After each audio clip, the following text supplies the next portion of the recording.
BFM Business, intégral placement, 10h midi, 100% placement. J-10, donc avant le deuxième tour de la présidentielle. Quels enjeux pour votre épargne? Questions et réponses, surtout on l'espère, de Xavier Antonios pour 1, 2, 3 IM. Il vient de nous rejoindre. Bonjour Xavier. Bonjour. Vos clients vous interrogent beaucoup d'ailleurs sur cette présidentielle, son possible impact sur les placements, l'épargne? Bien évidemment. Alors nous, on a deux types de clients. On a d'abord, on collecte de l'argent. On a des clients, des épargnants, des souscripteurs qui sont bien évidemment inquiets puisqu'ils n'aiment pas l'instabilité. Ils aiment bien quand on investit, quand on construit son patrimoine, on aime bien se projeter et savoir un petit peu aujourd'hui, le placement d'aujourd'hui, quelle sera potentiellement sa fiscalité de demain, comment il sera traité. Donc bien évidemment, ils sont inquiets, d'autant plus qu'une partie de nos investisseurs, nos clients, souscrivent à nos produits pour réduire leur ISF, et il y a eu tout ce flou autour du paiement de l'ISF ou pas dès 2017, puisque maintenant on le sait, il n'y a plus de sujet, tout le monde va payer de l'ISF au titre de 2017, mais à un moment il y a eu un petit flou artistique, ce qui a fait même qu'on a même nous proposé des produits sur lesquels on s'engageait à rembourser la souscription en cas de modification d'ici le mois de septembre. On est arrivé à des choses complètement folles. Et ça, c'est le premier sujet. Donc, nos souscripteurs, les épargnants, qui étaient inquiets, encore une fois, sur leur fiscalité, la fiscalité du patrimoine.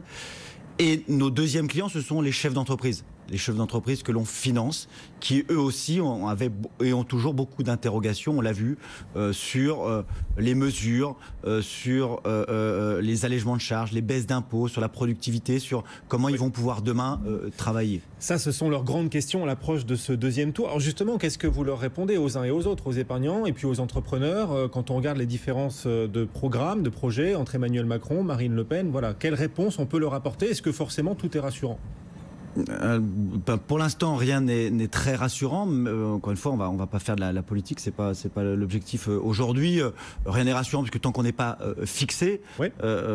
Donc la position qui est jamais très bonne, c'est d'attendre, et on voit un immobilisme, autant du côté des investisseurs que du côté des chefs d'entreprise qui, je pense qu'il ne se passe pas beaucoup de choses, des opérations un petit peu ralenties, que ça soit, encore une fois, pour un chef d'entreprise qui va céder, il va attendre d'y voir un peu plus clair sur la cession, sur le traitement fiscal de sa cession.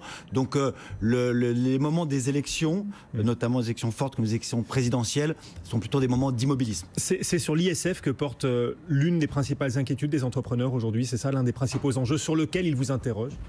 Alors, je dirais que nos entrepreneurs, les entrepreneurs que l'on finance, leur problématique principale, c'est pas l'ISF. Encore une fois, nous, notre métier, c'est financer des entreprises, des entrepreneurs en phase de croissance, de développement, de constitution de patrimoine. Ce ne sont pas encore des chefs d'entreprise qui ont une problématique ISF, puisque leur outil de travail, leurs actions sont exonérées de l'ISF.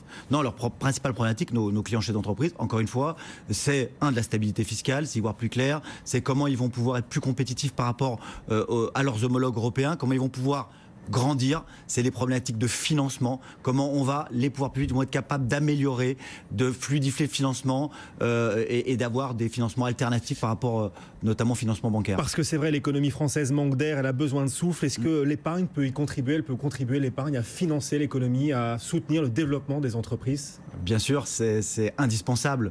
Il y a déjà eu beaucoup de mesures très bonnes. Certaines, on n'est pas allé jusqu'au bout. Juste revenir quand même sur la loi TEPA, qui permet depuis 2008 d'effacer son ISF et en investissant dans les PME françaises.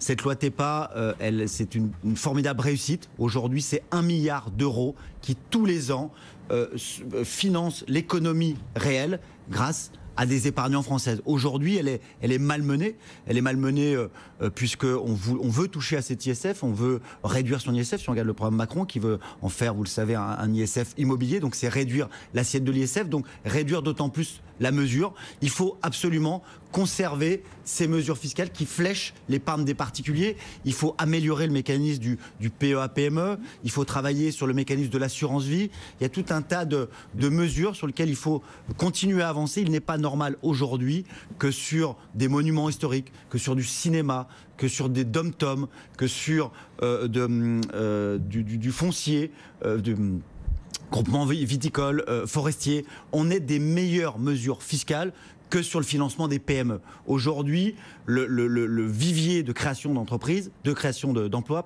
il se fait au niveau des PME. Et vous pensez que c'est par l'impôt et en allégeant l'impôt sur ces produits-là qu'on arrivera à convaincre les Français d'y aller, de prendre du risque, parce qu'il y a quand même aussi une allergie au risque qui peut être légitime d'ailleurs de la part des Français qui souhaitent préserver l'avenir.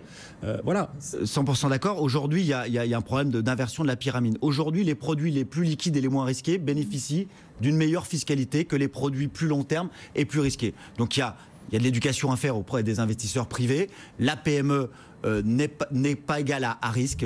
Il faut arrêter que la PME fasse peur. Et il faut, en tout cas, avoir une fiscalité sur les placements dédiés aux investissements dans les entreprises qui soit au moins égale à ce qui existe ailleurs. Il ne faut pas que les placements moins risqués, plus liquides, soient fiscalement plus avantageux en termes de transmission, en termes de fiscalité à l'entrée ou à la sortie. C'est la seule chose qu'on demande, notamment avec notre association professionnelle, la FIC et la FG. Bon, Emmanuel Macron qui veut créer un impôt à 30%, 30% pour les revenus mobiliers, il ne faudrait pas que ça s'applique au FIP, au FCPI, c'est ça? Faudrait pas que... Alors, effectivement, il faut conserver les bonnes mesures fiscales. Il faut, encore une fois, que quand via un FIP ou un FCPI, ou même en direct, un entrepreneur qui investit au capital d'une entreprise non cotée, il faudrait qu'à terme de 5-7 ans, il n'y ait pas de fiscalité. Ça paraîtrait normal, encore une fois, et cette flat tax, on pourra en discuter, mais il existe encore une fois aujourd'hui des mesures qu'il ne faut pas changer, je pense. La loi TEPA-PME en fait partie parce qu'elle est bonne et elle a montré son utilité dans l'économie. L'appel de Xavier Antonios à 10 jours de ce deuxième tour. Xavier Antonios pour 1, 2, 3 IM. Merci d'être venu nous voir. Merci, messieurs. Et le marché parisien qui reste dans des marges assez étroites, moins 0,44% en ce moment.